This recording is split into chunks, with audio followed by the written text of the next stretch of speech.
आज शहीदनगर विष्णु मंदिर ठारे मासिकिया समीक्षा बैठक अनुष्ठित हो जाइछि। प्रारंभ में कार्यकारी सभापति पद्मश्री डॉक्टर अशोक महापात्र, संपादक घनश्याम स्वाई, श्री जगन्नाथ संस्कृति प्रचारक डॉक्टर नारायण महापात्र, भगवान दास, संपादक जगन्नाथ परिवार ट्रस्ट संयोजन कलिजुगर श्री जगन्नाथ महामंत्र और स्तोत्र प्रार्थना करा जाइथिला।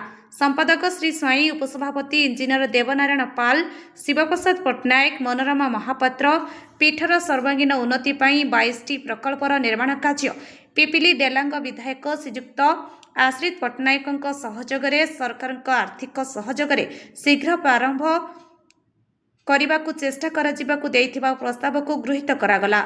अगस्ट मासरे झोलण यात्रार दायित्व आईनजीवी सरोज कुमार साहू को प्रदान करागला। गुंडीचा मंदिर और माउसीमा मंदिर न हो पारिबारु रथयात्रा हो पारुना, एणु स्थान निरूपण और कार्य अटकल कराई निष्पत्ति ग्रहण करागला।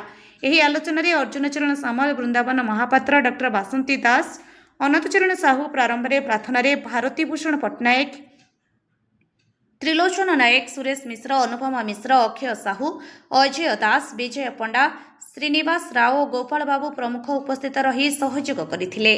ब्यूरो रिपोर्ट अपराह्न लाइव।